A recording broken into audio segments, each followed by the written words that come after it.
नमस्कार, सत श्री अकाल, आदाब। कंसल्टेंट प्लांट डॉक्टर मिशन के component program agriculture research and business forum में आप सभी का हार्दिक स्वागत, अभिनंदन। तो ARBF एक ऐसा ही प्लेटफॉर्म है जिसमें हमने कोशिश की है कि हमारे वैज्ञानिक उस पर आएँ और हमारी एग्री बिजनेस कंपनियां उस पर आएँ, ताकि हमारी जो कंसल्टेंट प्लांट डॉक्टर हैं, प्रैक्टिसिंग कंसल्टेंट प्लांट डॉक्टर हैं, वो कृषि क्षेत्र में नए अनुसंधानों को समझ पाएँ, उनकी तकनीकियों को समझ पाएँ और जो प्रोडक्ट, जो कृषि के नए तकनीकी उत्पाद बाज़ार में आ रहे हैं, उनके बारे में वो जान पाएँ। तो आज इसी क्रम में हम एक नई टेक्नोलॉजी और नए प्रोडक्ट पर बात करेंगे। दो नए प्रोडक्ट इफ़को ने अभी इसी महीने लॉन्च किए हैं। एक है नैनो कॉपर और एक है नैनो जिंक। इससे पहले भी इफ़को के दो प्रोडक्ट ऑलरेडी मार्केट में हैं, जो नैनो यूरिया और नैनो DAP। तो हम नैनो टेक्नोलॉजी पर बात करेंगे और इन नए प्रोडक्ट्स पर बात करेंगे। नैनो टेक्नोलॉजी के जो हमारी एक ब्रेक थ्रू टेक्नोलॉजी है फर्टिलाइज़र के क्षेत्र में, और इस पर बात करने के लिए हमारा सौभाग्य है कि आज हमारे साथ जितेंद्र जी भाकर, जो फील्ड मैनेजर हैं जोधपुर से, वो हमारे स्टूडियो में पधारे हैं। तो उनका बहुत बहुत स्वागत। बहुत बहुत आभार आपका डॉक्टर साहब, कंसल्टेंट प्लांट डॉक्टर मिशन के इस प्लेटफॉर्म पर आने के लिए। धन्यवाद सर आपका। और चूँकि हमारे जितेंद्र जी भाकर साहब ना केवल एक टेक्नोक्रेट हैं, बल्कि ये सीधे फार्मर्स के बीच में काम करते हैं, तो हमें उन प्रोडक्ट्स के विशेषताएं और उनके उपयोग के बारे में हम इनसे पूरी बातें करेंगे। लेकिन नैनो टेक्नोलॉजी क्या है, इस पर एक छोटी सी क्लिप, एक छोटी सी फिल्म आपको मैं पहले दिखाता हूं, जो हमारे CPTM के फेलो हैं, जो कंसल्टेंट प्लांट डॉक्टर सीख रहे हैं, जो प्रैक्टिसिंग कंसल्टेंट प्लांट डॉक्टर बनेंगे, उनको एक एक बारीकी से हमें बात पहुंचानी है। तो हम नैनो टेक्नोलॉजी की एक छोटी सी फिल्म आप देखिए, उसके बाद हम बात करेंगे भाकर साहब से। नैनो का मतलब है नन्हा, यानी छोटा। मगर कितना छोटा? 1 मिलीमीटर का 10 लाखवां भाग। जी हां, नैनो बाकायदा एक माप है। 1 मिलीमीटर में 10 लाख नैनोमीटर होते हैं। नैनो फर्टिलाइजर्स में फर्टिलाइजर्स के कणों को बेहद महीन नैनो कणों में विकसित किया जाता है। सभी नैनो फर्टिलाइजर अमूमन 20 से 50 नैनोमीटर साइज के कणों में विकसित किए जाते हैं। इनमें फर्टिलाइजर का कंपाउंड यानी यौगिक तो रासायनिक रूप से ज्यों का त्यों रहता है, लेकिन उसके कणों का आकार बेहद नन्हा होता है। इन नन्हे नैनो कणों को स्थिर रखने के लिए इन्हें इनकैप्सुलेट किया जाता है। अब आप पूछेंगे, इनकैप्सुलेट क्या होता है? इनकैप्सुलेशन की इस प्रक्रिया में नैनो कणों के कैप्सूल नुमा गुच्छे तैयार किए जाते हैं, ताकि उत्पाद को नैनो कणों के रूप में स्थिर रखा जा सके। नैनो इनकैप्सुलेशन के लिए अलग अलग मटेरियल्स का इस्तेमाल किया जाता है, जिसमें पॉलीमर्स हो सकते हैं अथवा केओलिनाइट या मोंटमोरिलोनाइट जैसे क्ले सिलिकेट्स हो सकते हैं। ये नैनो फर्टिलाइजर पानी में मिलाकर फसलों पर छिड़के जा सकते हैं। नैनो फर्टिलाइजर अपने नन्हे आकार के कारण पत्ती की सतह पर स्थित स्टोमेटा से होकर आसानी से पौधे के शरीर में प्रवेश कर जाते हैं और फ्लोएम के माध्यम से पूरे पौधे में फैल जाते हैं। नैनो फर्टिलाइजर इतने नन्हे होते हैं कि ये पोषक तत्व के रूप में आसानी से कोशिका में प्रवेश कर जाते हैं और छिड़के जाने के चंद घंटों में पौधे के उपयोग में आने लगते हैं। नैनो फर्टिलाइजर्स के तत्वों की अतिरेक मात्रा, जो पौधे के तत्काल उपभोग में नहीं आती है, प्लांट सेल के वैक्यूओल में संरक्षित कर ली जाती है। अब ये वैक्यूओल क्या है? वैक्यूल एक कोशिका के अंदर पाई जाने वाली बड़ी थैलीनुमा संरचना होती है। वैक्यूल का मुख्य काम कोशिका की टर्जिडिटी को बनाए रखना है, यानी कोशिका पिचक न जाए। इसकी देखभाल का काम ये वैक्यूल करता है। साथ ही ये थैला कोशिका के अतिरिक्त पदार्थों को भी संरक्षित रखता है। नैनो फर्टिलाइजर जो उपयोग में नहीं आ पाते, इसी थैली में संरक्षित हो जाते हैं और लंबे समय तक जब जब आवश्यकता होती है पौधे के उपभोग में आते रहते हैं। इस तरह नैनो फर्टिलाइज़र बेकार नहीं जाते और लंबे समय तक संरक्षित रहकर पौधे को पोषण देते रहते हैं। इसी कारण कन्वेंशनल फर्टिलाइज़र की तुलना में इनकी बेहद कम मात्रा फसलों को पर्याप्त पोषण देने में सक्षम होती है। यदि हम कन्वेंशनल फर्टिलाइज़र से इसकी तुलना करें तो पाएंगे कि कन्वेंशनल फर्टिलाइज़र जमीन में दिए जाते हैं जिनकी बहुत कम मात्रा पौधे ग्रहण कर पाते हैं। अनुमान है कि अलग अलग खादों में दिए गए खादों की 30 से 70% मात्रा खेत में बर्बाद हो जाती है और पौधों के उपभोग में नहीं आ पाती।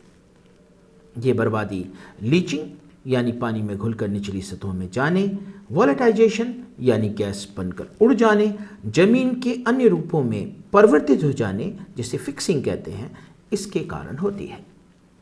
इसी कारण रासायनिक खाद अनेक प्रकार से पर्यावरण को नुकसान भी पहुंचाते हैं।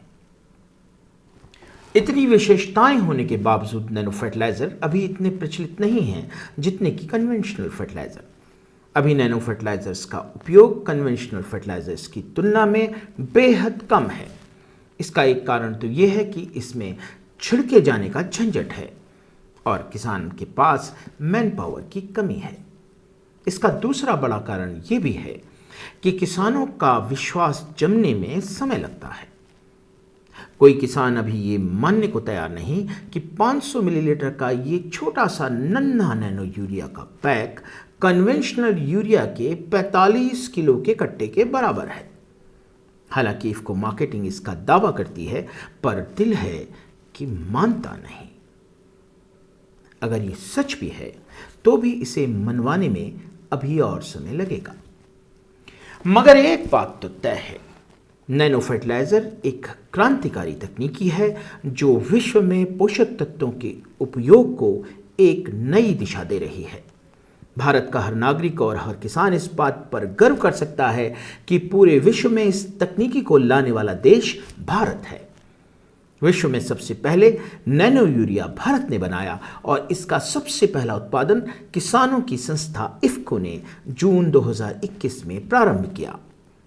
नैनो फर्टिलाइज़र की इस तकनीकी को दुनिया को देने वाले युवा वैज्ञानिक डॉक्टर रमेश रालिया भारत के रहने वाले हैं और वो किसान के बेटे हैं। जी हाँ, राजस्थान राज्य में जोधपुर जिले में एक छोटा सा गांव है खारिया खंगार। इसी गांव से किसान के बेटे हैं डॉक्टर रमेश रालिया। आज पूरा विश्व, क्या अमेरिका, क्या कनाडा, क्या चाइना, क्या रशिया, क्या ब्राज़ील, सब नैनो फर्टिलाइज़र्स को अपने अपने देश में लाने और फैलाने के लिए पूरे जोर लगा रहे हैं। Consultant plant doctor mission doctor Ramesh Raliya को और इफको को इस चमत्कारिक तकनीकी के लिए सल्यूट पेश करता है। तो भागड़ साहब, आपको बहुत बहुत बधाई। 2 नए प्रोडक्ट आप जिंक और नैनो कॉपर लेके आए हैं। धन्यवाद सर, आपका बहुत बहुत। ये हमारे 2 जो पूर्व में उत्पाद थे, नैनो यूरिया और नैनो डीएपी। उसके बाद में हमारी संस्था ने अभी किसानों के लिए 2 नए उत्पाद निकाले हैं। वो इसी वर्ष से, अभी इसी खरीफ सीजन में हम किसानों के बीच में उपलब्ध रहेगा, नैनो जिंक और नैनो कॉपर। तो मतलब ये तो बिल्कुल नया प्रोडक्ट है, इससे पहले ये उपलब्ध नहीं था। Yes sir. किसान पहले अपने फसलों में डालने के लिए यदि जिंक और कॉपर लेते थे तो वो ग्रेन्यूल फॉर्म या पाउडर फॉर्म में था। मतलब नैनो तो पहली बार आया। नैनो में हमने तो नैनो जिंक में और नैनो कॉपर में ब्रेक थ्रू है। Yes sir. तो भागड़ साहब, मेरा पहला सवाल तो यहीं से शुरू होता है। तो मैं चाहता हूँ कि इफको के बारे में कुछ लोग जाने। इफको इतनी बड़ी संस्था है और आप इफको से आते हैं, तो पहले तो इफको के बारे में थोड़ा सा बताइए, फिर प्रोडक्ट्स पर आएंगे। किसान भाइयों, जैसे आप लोग सारे लोग किसान इफको के बारे में जानते हैं, सुनते हैं उसके बारे में, तो मैं आप लोगों को ये बताना चाहता हूँ कि हमारी इफको सहकारी संस्था है और पूरे दुनिया में उर्वरक में नंबर 1 सहकारी संस्था है। और हम भारत में 38,000 ग्राम सेवा सहकारी समितियों के माध्यम से हम 8 करोड़ किसानों के बीच में जुड़े हुए हैं और ये हमारी संस्था 55 साल से अधिक से हो गई है किसानों के बीच में जो खेती का प्रमुख रासायनिक उर्वरक काम लेते हैं, यूरिया, डीएपी, एनपीके, हम सहकारी समितियों के माध्यम से इन किसानों को ये उर्वरक उपलब्ध कराते हैं। कोऑपरेटिव सेक्टर का ये संस्था है इफको, और 8 करोड़ इसके मेंबर हैं किसान हाँ जुड़े हुए हैं हमारे बहुत से। अच्छा, बहुत ही अच्छा, बहुत बड़ा, यानी अमूल टाइप का ये सेटअप है। अमूल दूध क्षेत्र में हमारे देश में नंबर 1 संस्था है और इफको उर्वरक और कृषि क्षेत्र में ये किसानों के लिए एक नंबर 1 सहकारी संस्था है। जो हमारी संस्था है इफको, वो एक किसानों की संस्था है। हम किसानों का ही उत्पाद हम अपने संयंत्र में बना के और किसानों को उपलब्ध करवा रहे हैं। राइट। तो बगर साहब अब आते हैं प्रोडक्ट्स पे। मैं सोचता हूँ कि यदि, चूंकि हम लोग अपने इस कार्यक्रम में हम अपने जो प्रैक्टिसिंग प्लांट डॉक्टर्स को सिखा रहे हैं, प्रैक्टिसिंग कंसल्टेंट प्लांट डॉक्टर्स को, तो चूंकि वो फिर प्रेस्क्राइब करते हैं किसानों के लिए, तो उन्हें एक छोटी मतलब बड़े आम तरीके से ग्राउंड लेवल पर हम उन्हें इन प्रोडक्ट्स के बारे में बता पाएँ। तो सबसे पहले मैं नैनो यूरिया ले लेता हूँ, जो पुराना है आपका चला आ रहा है, उसके बाद एक एक करके हम चारों प्रोडक्ट्स के बारे में जानेंगे। तो मुझे ये नैनो यूरिया आपकी 500 ml की बोतल है, ठीक है, और किस तरह से आप इसका उपयोग करना रिकमेंड कर रहे हैं? जैसे गेहूं की फसल का उदाहरण लेके आप ले लीजिए इसको। नैनो यूरिया हमारा प्लस ये हमने किसानों को 2021 में सबसे पहले लॉन्च किया था। और हम आपको बताना चाह रहे हैं साहब कि ये हमारी संस्था ने पूरे विश्व में नैनो यूरिया का सबसे पहले उत्पादन, बहुत बड़ी बात है, और ये वर्ल्ड में सबसे पहले नैनो इंडिया में लॉन्च हुआ, इसको नहीं किया। और ये हम जो भारत सरकार का फर्टिलाइजर कंट्रोल ऑर्डर के तहत हम इसको किसानों के, हमारी सहकारी समितियों के माध्यम से हम किसानों को उपलब्ध करवा रहे हैं। जैसा कि डॉक्टर साहब आपने पूछा कि ये किसान को किस समय जैसे काम, गेहूं में कैसे, गेहूं या कोई भी फसल है जो किसान, जैसे खरीफ, रबी, जो धान की फसलें हैं, इसके अलावा सब्जियां हैं या फल फूल है या उद्यान की फसलें हैं, तो हम किसानों को, जैसे हम गेहूं की बात करें तो गेहूं में हम 35 से 40 दिन की जब फसल हो जाए, टिलरिंग स्टेज, जिसमें नहीं, मैं अभी इसमें यहाँ रुकूंगा। सबसे पहले जब हम गेहूं बो रहे हैं तो जो बेसल डोज है नाइट्रोजन की, जो हम आधी डोज जो उसके टोटल उसके उपयोग की होती है, उसको देना है जी। ये बात तो क्लियर है ना? किसान, हाँ सर, किसान जो अपनी फसल में अभी जो प्रैक्टिस कर रहा है नाइट्रोजन देने के लिए, वो 2 तरह से दे रहा है। एक जो फसल बुआई से पूर्व बेसल डोज में, एक उसके बाद में जो ऊपर से वो यूरिया जो टॉप ड्रेस में दानेदार जाता है। तो बेसल तो ऐसे डालना है उसको। हाँ, तो किसान को बेसल डोज वही रखनी है, और जो दे रहा है हम किसान को जो अभी खाद जितनी मात्रा में नाइट्रोजन दे रहे हैं, उस मात्रा को नैनो यूरिया के 50% कम करवा के नैनो यूरिया के माध्यम से देने के लिए हम उनको किसानों को बता रहे हैं। अच्छा। तो किसान उसका 35-40 दिन की फसल हो जाए, तो उसका पहला स्प्रे गेहूं की फसल पे करना है इसको। नहीं बागर साहब, देखो मैं तो मोटी बुद्धि का आदमी हूँ, मैं आपसे जस्ट मोटा पूछूंगा एक बात। सबसे पहले जब हम गेहूं में नाइट्रोजन देते हैं, तो नाइट्रोजन की आधी मात्रा, मान लो 120 किलोग्राम नाइट्रोजन आता है उसमें देने को, तो 60 किलो नाइट्रोजन जितना भी उसमें फर्टिलाइजर बनता है वो हमें बेसल देनी है। इसके बाद जब वो फसल 35 दिन की हो जाए, 40 दिन के बीच में, 35-40 दिन के बीच में, तब आपका ये पहला स्प्रे करना है। तो जब स्प्रे किया जाए तब वो यूरिया की टॉप ड्रेस ना दी जाए क्या? अभी हम किसान को कह रहे हैं कि जैसे टॉप ड्रेस दे, या तो जो मात्रा दे रहा है उसकी आधी मात्रा कर दे टॉप ड्रेस में, उसका फिर एक स्प्रे कर दे।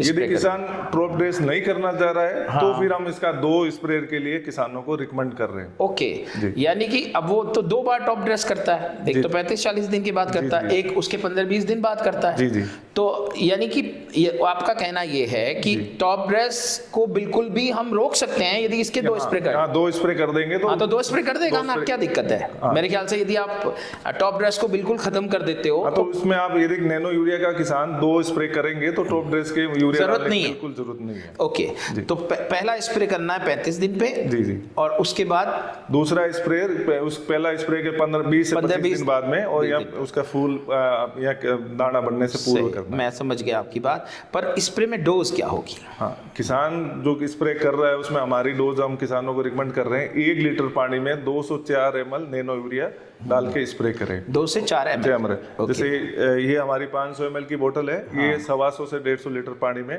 किसान काम में ले सकता है। ओके, यानी एक बोतल कितने एकड़ में काम आएगी? हाँ, ये एक बोतल हमारी 500 ml 1 एकड़ फसल के लिए है। ओके, तो 1 एकड़ फसल में 1 बोतल जी। आपकी लगेगी एक स्प्रे। और यदि वो 2 स्प्रे करता है तो 2 बोतल लगेगी। 2 बोतल लगेगी, एक 35 दिन बाद और एक उसके 20-25 दिन बाद। 60-65 दिन की फसल हो जाएगी। मैं समझ गया। तो अब ये जो 2 बोतलों के डालने के बाद उसे टॉप ड्रेस का यूरिया बिल्कुल नहीं डालना क्या? हमने बिल्कुल जरूरत नहीं है। और किसानों ने हमारे जो क्षेत्र में हमने करवाया है, उसमें जिन किसानों ने जो नैनो यूरिया को, दानेदार यूरिया को डालना बंद करके इनका 2 स्प्रे किया है, तो उसमें उत्पादन में और फसल पैदावार में भी बहुत अच्छी हुई है सब। राइट।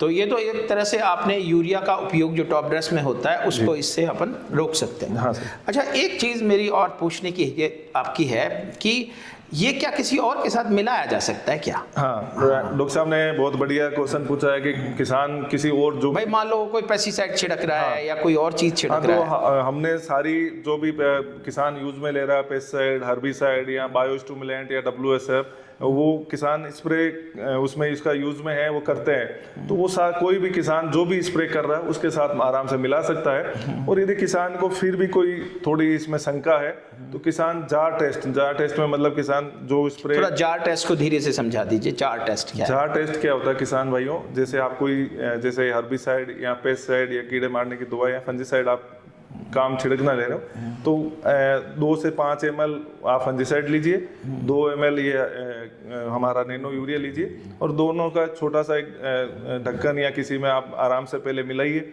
और 2-4 मिनट आप उसमें वेट कीजिए। यदि उसमें आराम से ये दोनों चीज़ आपस में मिल जाती है, किसी तरह का कोई रिएक्शन नहीं होता है, उसको हम जार टेस्ट कहते हैं। यदि उसमें कोई रिएक्शन होता है, जैसे गोल फटना या कुछ और या वाइट कुछ बढ़ना, तो वो उसके लिए फिर कंपेटेबिलिटी नहीं है। किसान भाई जैसे 2-4 क्यारी में पहले अपना एक स्प्रे करके और वो देख सकता है, तो उसमें कोई वैसे कोई समस्या नहीं। मतलब थोड़े एरिया में स्प्रे करके पहले देख ले कंपेटेबिलिटी को। हमने लगभग 100% किसान इसी माध्यम से करवा रहे हैं, और हमारे को कोई ऐसी कोई फील्ड में कहीं समस्या नहीं आई कि वही कोई किसान किसी के साथ में मिला नहीं सकता। आराम से किसान मिलाएं, कोई किसी को भी समस्या नहीं है। राइट। तो ये बात हो गई नैनो यूरिया की। और ये नैनो यूरिया यदि 2 स्प्रे किए जाएं 35 दिन में और उसके 20-25 दिन बाद, तो ये टॉप ड्रेस के यूरिया को बिल्कुल खत्म कर सकता है, और ये बहुत बड़ा बात है नैनो यूरिया का। तो अब आते हैं आपके DAP पर, क्योंकि DAP तो सिर्फ बेसल ही दिया जाता है, स्प्रे में तो दिया ही नहीं जाता। तो अब DAP पे आप इस प्रोडक्ट के बारे में भी बताइए। हाँ, मैं आप लोगों डॉक्टर साहब को बताना चाह रहा हूँ, जैसे मैंने नैनो यूरिया का बताया, तो नैनो यूरिया में हमारे जो नैनो यूरिया प्लस है उसमें 20% नाइट्रोजन है। अच्छा। लेकिन डॉक्टर साहब हमारे जो नैनो DAP है उसमें 8% नाइट्रोजन और 16% फास्फोरस है। मतलब इसमें नाइट्रोजन फास्फोरस दोनों चीजें okay, जो DAP में होती है। yes. और आपने जैसे बताया कोई किसान भाई DAP को सिर्फ बेसल डोज में ही जमीन में फसल बुआई से पूरे डालते हैं। तो इसको अब कैसे काम में लेना है? तो ये हम किसानों को जो अभी 2 तरीके से काम ले रहा है नैनो DAP को। उसका पहला उपयोग है, जो भी फसल किसान बुआई करता है उसका बीज उपचार या उसका जड़ उपचार या कंद उपचार, तीनों तरीके में काम सकता है। जैसे जो हमारी यहाँ जो फसल होती है राजस्थान में, यहाँ तो उसमें बीज ही काम आता है। लेकिन कहीं जैसे सब्जियों की फसल है तो उनमें उसका जड़ उपचार वो ट्रांसप्लांट करता है, तो जड़ में आप उपचार कर सकते हैं। यानी जो सीड मटेरियल बोने वाले चीज में इसे मिलाया जा सकता है, आराम से मिलाया सकता है। तो कितना डोज बताइए? जैसे हम गेहूं ही ले रहे हैं, गेहूं में हम 100 किलो बीज में आधा लीटर 2 से 5 ml पर किलो बीज के हिसाब से आपको बीज उपचार करना है। 5 ml पर किलो बीज तक से मिला देते हैं, बीज मिलाना है आपको, और उसको बीज में मिला के, और जैसे सीड ट्रीटमेंट करते हैं जो बाकी जैसे किसान दूसरा उपचार करते हैं, मिला लिया आपने, थोड़ा सा पानी की जरूरत है तो आप किसान भाई उसमें अपने बीज की मात्रा के हिसाब से पानी मिला के आधा घंटा उसमें सुखा दें। थोड़ा सुखाने के बाद में वो किसान अपने बुआई कर सकता है। तो सबसे पहले तो इसका उपयोग बीज उपचार में किया जा सकता है, और ये DAP बड़ा काम आता है उसके शुरुआत में जब प्लांट जो किसान भाई जैसे नैनो DAP से बीज उपचार करेगा तो ये क्या करेगा, बीज के ऊपर कोटिंग हो जाती है इसकी नैनो DAP की, तो उसमें हमारे किसान भाइयों को जो भी फसल बो रहे हैं उसका एक तो उगाव जो जर्मिनेशन है फसल का वो 100% होगा। दूसरा उसमें जर्मिनेशन जल्दी होगा।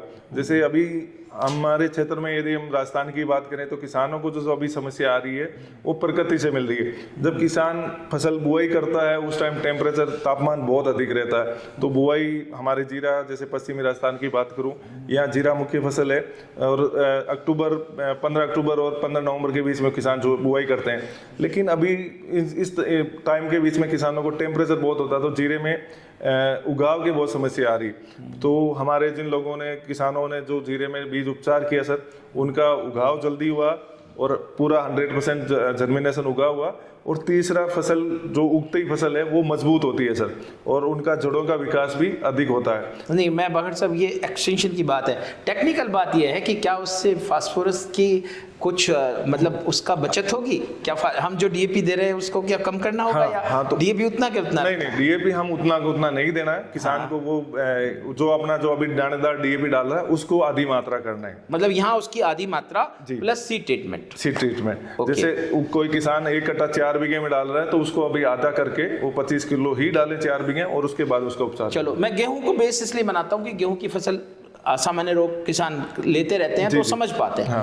तो अब बीज उपचार हो गया, इसके बाद इसका स्प्रे भी किया जाता है क्या? हाँ, स्प्रे और बताइए इसका फिर। तो जैसे डॉक्टर साहब ने वो बताया, हम नैनो डीएपी का किसानों को जो एक पहला जो काम है उसको बीज उपचार में काम ले लिया।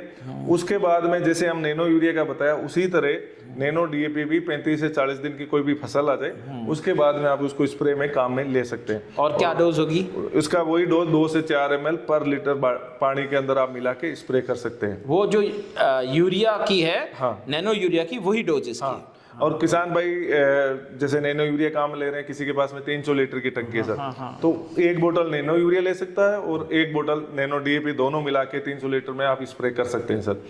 तो नहीं भगत साहब, इसमें एक चीज़ मैं पूछ रहा था, किसी बंदे को नैनो यूरिया का स्प्रे भी कर रहा है और उसे नैनो डीएपी भी स्प्रे कर रहा है, तो दोनों मिक्स करके कर सकता है?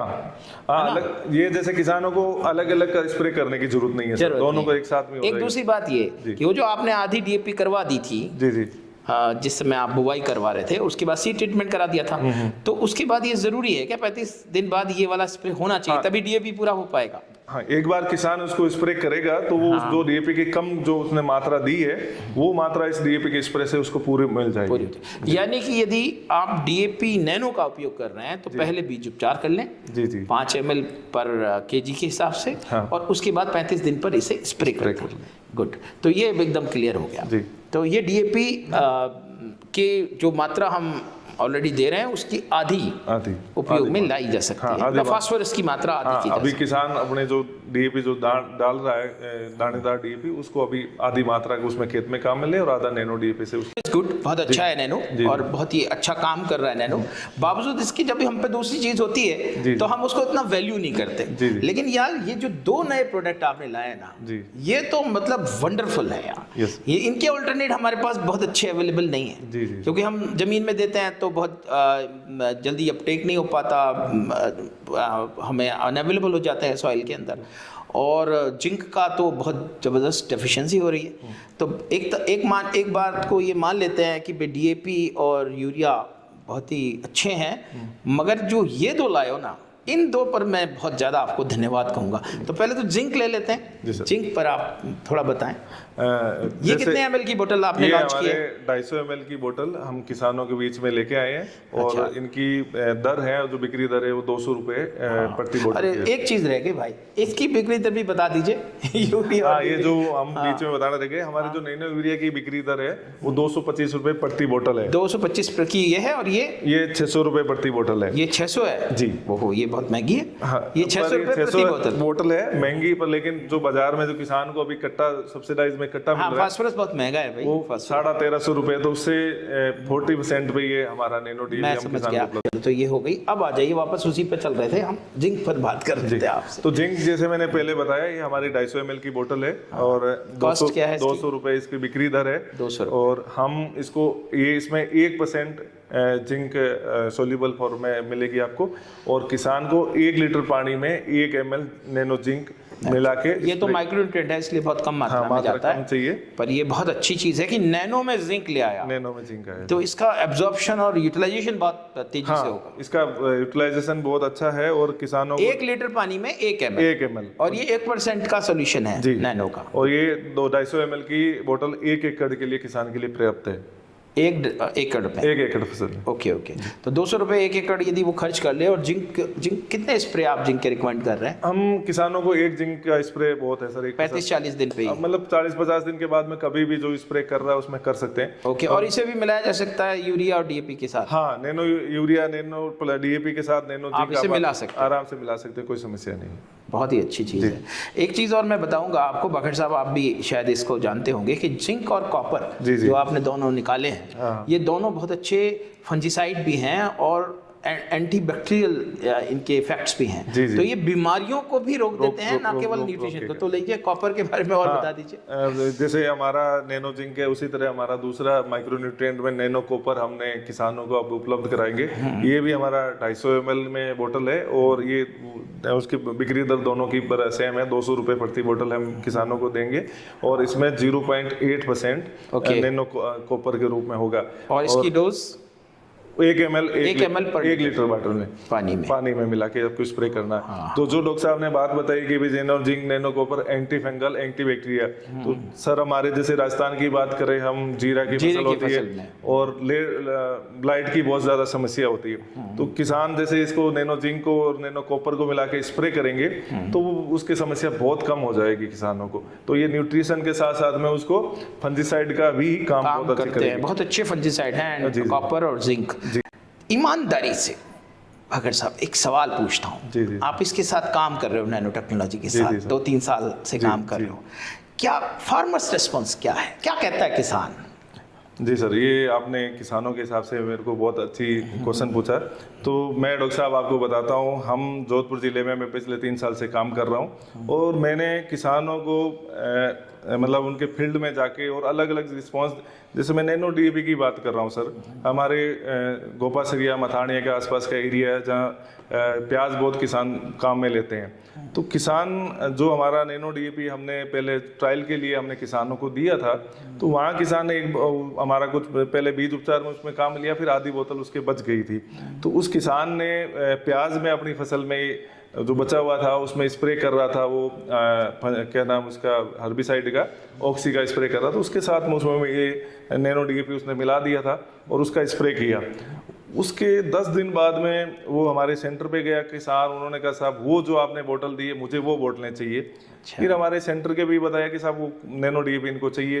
तो मैं हमारे पास में 2-3 लिमिटेड संख्या में बोतल आई हुई थी, तो मैंने कहा अब तो नहीं है, पर कहा सर उसका बहुत बढ़िया रिजल्ट है। फिर मैं खुद हमारे उस किसान के खेत में जाके आया हूँ और वो जो प्याज में जो इसने नैनो डीएपी का स्प्रे जहाँ जिस क्षेत्र में हुआ है, उतना रिजल्ट मैंने आज तक किसी प्रोडक्ट का एग्रीकल्चर में नहीं देखा है। हमने वहाँ आसपास में फिर किसानों का न्यूट्रिशन तो काम करता है भगत साहब, और मैं मानता हूँ कि आप भाई तरफदार भी हैं नैनो और इफको के। लेकिन मैं जो पूछना चाह रहा हूँ कि ये है कि भाई ये परेशानी तो है कि यार स्प्रे का तो इल्लत है, स्प्रे करना। हाँ, किसानों को जो अभी समस्या आ रही है कि वो सोचे सर हम स्प्रे करने में हमारा खर्चा बढ़ रहा है। हाँ। तो हमने हमारे सारे देश में इफको ने किसानों को हर जिले में ड्रोन उपलब्ध करवाए हुए हैं। अच्छा, कि ड्रोन के माध्यम से किसान वो ड्रोन फ्री में उपलब्ध होगा किसान? हाँ, हमने जैसे हमारे जो भी जिले में, जैसे हमारे जोधपुर जिले की बात करें तो यहाँ हमने 9 ड्रोन दिए। वो जो एंटरप्रेन्योर है उसमें एक सरकार की भी योजना है नमो ड्रोन दीदी। अच्छा। उसमें एक महिला को भी हमने ड्रोन पहले ट्रेनिंग करा के और ड्रोन दिया। ड्रोन किसान कैसे उपलब्ध होता है किसान को? अभी हमने एक ऐप बनाया हुआ है सर हमारा, जो एक उसमें जो ड्रोन एंटरप्रेन्योर है वो ऐप वो भी चलाता है, और किसान शेखर उदय के नाम से ऐप बनाया हुआ है। तो वहाँ से किसान उस ऐप में लॉगिन करके मोबाइल नंबर से लॉगिन हो जाएगा और अपना बुकिंग वो किसान करा सकता है ऑनलाइन। तो वो उस ड्रोन एंटरप्रेन्योर के पास मैसेज चला जाएगा, किसान की डिटेल आ जाएगी और ड्रोन एंटरप्रेन्योर उस खेत में किसान। मैं मान गया भाकर साहब, मान गया आपकी बात, लेकिन 9 ड्रोन पूरे जिले के लिए काफी नहीं। मैं तो मानूंगा फिर भी हाथ से तो स्प्रे करना पड़ेगा। हाँ, किसान हाथ से तो स्प्रे करते ही हैं। तो जो हमने पहले बताया कि तो जो वो छिड़कता है हाथ से यूरिया, उसकी तुलना में क्या वो परेशान है कि भाई मुझे स्प्रे करना पड़ रहा है? अभी थोड़ा सा जो किसान जैसे दानेदार यूरिया डालने में या डीएपी जो डालता है उसे आसान समझता है, ये बोतल वाले में अभी वो समझता है कि मेरे को स्प्रे में, लेकिन हमने यही जो किसान जो स्प्रे कर रहे हैं उसके साथ में हम करवा रहे हैं और इसमें किसान नहीं, ये आपकी बहुत बड़ी बात। खुश है। जैसे कोई और पेस्टिसाइड या किसी और चीज का स्प्रे कर रहा है तो इसमें तो उसे एक्स्ट्रा कुछ मेहनत करनी नहीं, इस बोतल को भी वो डाल सकता है, डीएपी की को और इसको, और जिंक की को भी और कॉपर की भी। हाँ। इनकी आपस में चारों की कंपेटेबिलिटी है? हाँ, चारों को कोई भी किसान जैसे नैनो जिंक और नैनो डीएपी को स्प्रे कर सकता है, या नैनो कॉपर या नैनो यूरिया का करवा सकता है, या फिर नैनो यूरिया नैनो डीएपी का भी मिला के स्प्रे कर सकता है, कोई ऐसी समस्या नहीं है। तो आजकल स्प्रे करने के लिए तो ट्रैक्टर भी आ गए हैं, ट्रैक्टर और जो जी, जहाँ ज्यादातर किसान अब वो बैटरी और पीछे वाला स्प्रे नैपसेक स्प्रे से स्प्रे कर नहीं रहा है, क्योंकि जैसे हमारे राजस्थान की बात करें, बड़े जमीन है और बैटरी लेबर की भी परेशानी रहती है, नहीं मिलता, ट्रैक्टर से ही करता है। और ट्रैक्टर में 300 लीटर की टंकी है, उसमें किसान एक नैनो यूरिया एक नैनो डीएपी मिला के आराम से स्प्रे कर सकता है। नहीं, वैसे मेरा ये विश्वास भी है कि कुछ दिनों बाद जब ये ड्रोन सबको उपलब्ध होने लगेंगे ट्रैक्टरों की तरह, तो फिर ये स्प्रे किया जा सकेगा। अभी नहीं है तो 5 साल बाद ड्रोन बहुत सारे नहीं, हमने मिल जाएंगे। पिछले 1 साल से हमारे को ड्रोन दिए हुए हैं और उस क्षेत्र में जहाँ ड्रोन बहुत तेजी से बढ़ रहा है, मैं इससे आपसे एग्री कर रहा हूँ, लेकिन जस्ट ये पूछना चाहता हूँ कि ड्रोन में जो स्प्रे का कंसंट्रेशन है और जो आप नॉर्मल कन्वेंशनल स्प्रे का कंसंट्रेशन, उसमें भी कोई अंतर है या एक जैसा? हाँ, ड्रोन में जैसे स्प्रे में वो क्या, ड्रोन की जो टंकी है वो 10 लीटर की है और वो 1 एकड़ जमीन के लिए 10 लीटर ड्रोन स्प्रे कर देता है। तो उस 10 लीटर में ये कितना डलता है? 10 लीटर में 250 ml से 500 ml तक हम मिलवाते हैं। उसमें पानी बहुत कम जाता है। पानी बहुत कम जाता है और उसमें जो ड्रॉपलेट है वो बहुत छोटी होती है, बहुत छोटी है। और जितनी छोटी मात्रा में आप ड्रॉपलेट के पौधों की पत्तियों पे पड़ेगा उतना ही ज्यादा असरदायक होता है सर। नहीं भगत साहब, ये ड्रोन आता कितने पैसे का है अभी जो स्प्रे में यूज हो रहा है? हाँ, जो मेरे हिसाब से 7-8 लाख रुपए में अभी उपलब्ध हो रहे हैं। 7-8 लाख रुपए तो ट्रैक्टर से महंगा हो गया। ट्रैक्टर से महंगा है सर। हाँ ठीक है, तो फिर तो धीरे धीरे आएगा अभी। हाँ, अभी सरकार में भी उसका, क्योंकि देखो दोनों टेक्नोलॉजी का कॉम्बिनेशन बहुत जरूरी है। जी जी। यदि ये स्प्रे आसानी से हो सके, उसके लिए ड्रोन टेक्नोलॉजी आ जाए तो ये स्प्रे करना किसान के लिए बहुत ज्यादा आसान। हाँ, तो उसके लिए अभी सरकार ने भी कुछ सब्सिडी की योजना निकाली है, तो जो हमने तो ड्रोन किसानों को उपलब्ध कराए ही है। उसके अलावा स्टेट गवर्नमेंट भी अभी उसका ट्रेनिंग करवा के जो बेरोजगार एंटरप्रेन्योर है उनको अभी ड्रोन उपलब्ध करवा रही है सर। तो वो किराए पर उन्हें दे सकते हैं? हाँ, किसान जो अपने क्षेत्र में किसानों के वहाँ जाके किराए पे स्प्रे कर सकते हैं। किराए पे स्प्रे कर सकते, जैसे कि लोगों ने ट्रैक्टर खरीदे थे उस समय ट्रैक्टर की किश्त निकल जाती थी, किराए पे लोगों के यहाँ ट्रैक्टर चला के, उस तरह की स्कीम होगी। तो बैंकर्स इस पर लोन दे रहे हैं क्या ड्रोन पे? हाँ, बैंकर अभी लोन है और गवर्नमेंट की 40% सब्सिडी भी है ड्रोन पे। अच्छा, उस लोन पर 40% सब्सिडी है। ठीक है, तो हम इसको एक ड्रोन पे भी कार्यक्रम करें और इसको बैंकर्स को बुलाएं कि भाई 2 लोगों को है ना। हाँ, दोनों साथ मिलके ये, क्योंकि आपके ड्रोन के आने से आपकी ये जो नैनो टेक्नोलॉजी है इसको बहुत ज़्यादा सपोर्ट मिलेगा। हाँ, नहीं, इसीलिए हमने किसानों को, जो हमारे संस्था के जो हमारे एमडी साहब है उनके पास बात गई कि किसानों को स्प्रे में बहुत ज़्यादा समस्या आ रही है, तो हमने हमारी समितियों के माध्यम से एक स्प्रे भी बताए, कुछ ट्रैक्टर माउंटेड स्प्रे भी हम समितियों को और किसानों को दिए, ताकि इसमें किसानों को छिड़कने में समस्या नहीं हुए, और उसी तकनीक को हम आगे बढ़ाते हुए ये ड्रोन किसानों के बीच में उपलब्ध करा के हमने दिए हुए हैं। तो आपका बहुत बहुत धन्यवाद हमारे यहाँ आपके पधारने का भगत साहब। आप हमसे जुड़े रहिए, इफ़को हमसे जुड़े रहिए। हमारे जो स्टूडेंट्स हैं, जो कंसल्टेंट प्लांट डॉक्टर्स हैं, आने वाले टाइम में हमें ये उम्मीद है कि प्लांट डॉक्टर सिस्टम में होंगे और वो किसानों को बहुत ज़्यादा मदद कर पाएंगे। लेकिन जितने भी स्टूडेंट जो कंसल्टेंट प्लांट डॉक्टर मिशन से जुड़े हुए हैं और CPDM के फेलो हैं और फेलो प्रोग्राम में एंटर कर चुके हैं, उन सभी को मैं ये कहना चाहूँगा कि जो इस तरह के प्रोग्राम हैं, जो जैसे अभी भाकर साहब के साथ हमारे इन प्रोडक्ट्स के प्रोग्राम हैं, इनकी इंफॉर्मेशंस को आप नोट करके रख लें। एक छोटा से नोट्स जरूर बना लें, क्योंकि वो आपको फील्ड में बार बार काम आएंगे। तो धन्यवाद भगत साहब। धन्यवाद डॉक्टर साहब, मेरी ओर से और हमारी इफ़को की ओर से आपका बहुत बहुत धन्यवाद करता हूँ। थैंक यू, बहुत ही अच्छा लगा आपसे मिलकर के, और बार बार आइए, हर बार नए प्रोडक्ट्स के साथ आइएगा। जी जी, नमस्कार।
To join us in the consultant plant Dr. Mission, go to the Mission portal and open the CPDM Fellow Program page.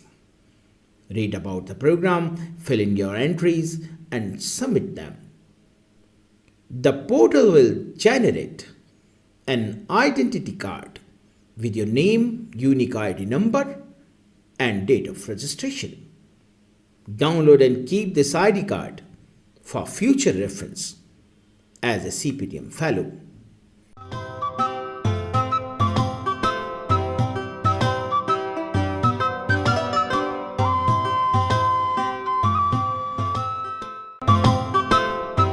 Consultant Plant Dr. Mission is a human welfare mission.